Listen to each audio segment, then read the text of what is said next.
Okay, so if we look at both of these are just about as the club's about to go back here, okay?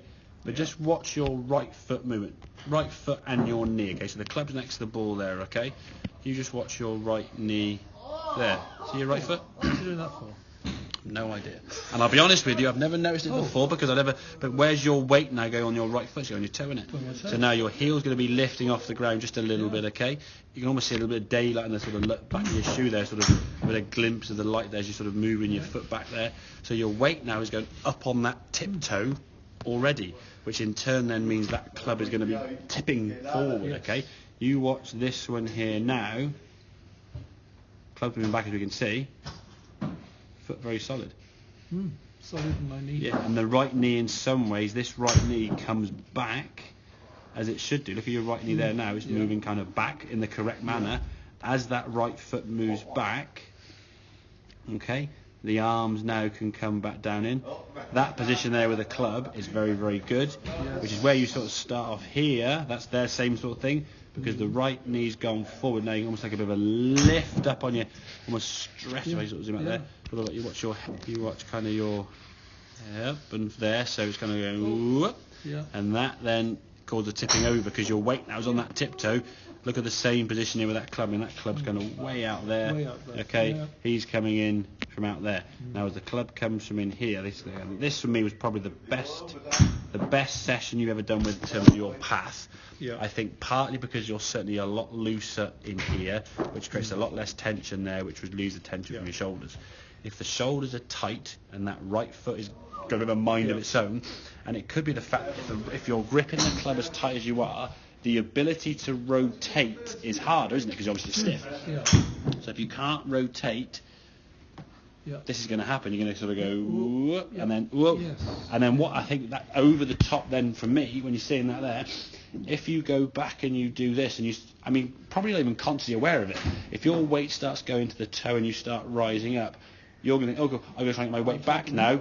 You're going to do this and then start trying to almost trying to that kind of motion there. If I try and stop falling over, I'll just react backwards this way. So the over the top then sort of comes from that movement there, and then your arm is swinging way to the left, and as we see, if you're doing that there now, the ball shanking off the side. Yes, the ball goes right at the white line, but we know it's not the correct way of doing it, okay?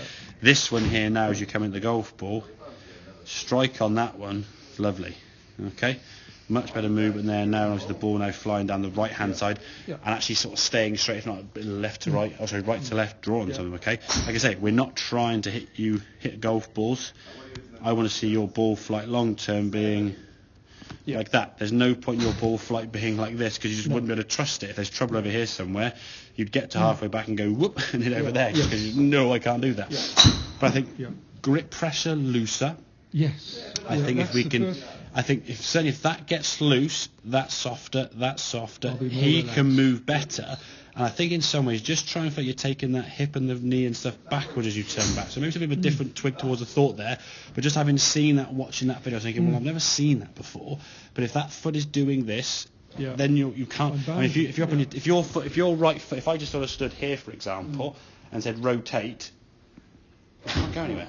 Okay, so if this is flat now and this hip can go back, and just allow you to get yourself a bit deeper in terms of your back, so you're back here rather than up here, and not chucking over. Okay, so have a couple of swings there with that right foot there. But that kind of makes sense there, man. For me, that's been, as a session for you, in terms of the path, that's the best path you've ever had, shall I say. But you've got the club working down on about 4 or 5 occasions, really working in from the correct angle into the golf ball. So club face square, that's going to be a big thing. A club face square, looser grip.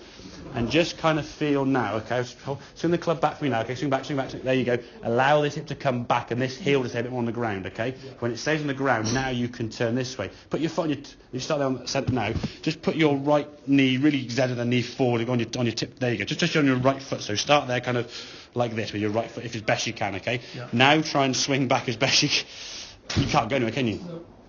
This hip now is locked, so when you swing back, swing the club back here again, I'm behind you, that's fine, swing back, there you go, allow this hip to twist as best you can.